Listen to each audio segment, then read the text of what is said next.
নমস্কার দর্শক বন্ধুরা, রাখির রান্নাঘরে আপনাদের স্বাগত জানাচ্ছি। আবারও হাজির হয়ে গেছি একটি আমের রেসিপি নিয়ে। গরমকাল পড়ে গেছে, কাঁচা আমের ঝোল চাটনি বানিয়ে আজকে দেখাবো। প্রেসার কুকারে আম কেটে নিয়েছি, এবার সেদ্ধ করে নেবো। একটা হুইসেল দিয়ে সেদ্ধ করে নেবো। দুটো হুইসেলে আমার আমটা একদম গলে গেছে।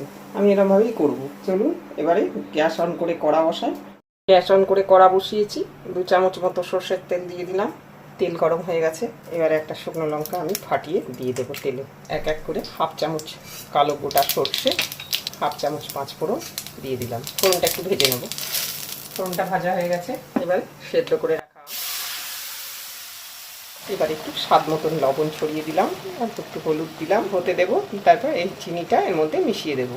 আমি 8 থেকে 9টা আমের হিসাবে 1 বাটি চিনি দিচ্ছি। এবার যে যেমন মিষ্টি খাবেন সেই বুঝে মিষ্টিটা আপনারা নিজেরা দিয়ে নেবেন। আমের চাটনি আমার হয়ে গেছে, দেখুন সুন্দর জেলির মতন হয়ে গেছে, সুন্দর জেলির মতো হয়ে গেছে। কাঁচা আমের জেলিও বলতে পারেন।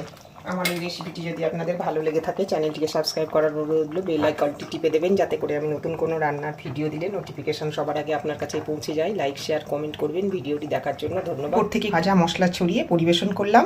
একটু 5 ফোড়ন, শুকনো লঙ্কা শুকনো খোলায় ভেজে একটু মুড়ো করে ছড়িয়ে দিয়েছি।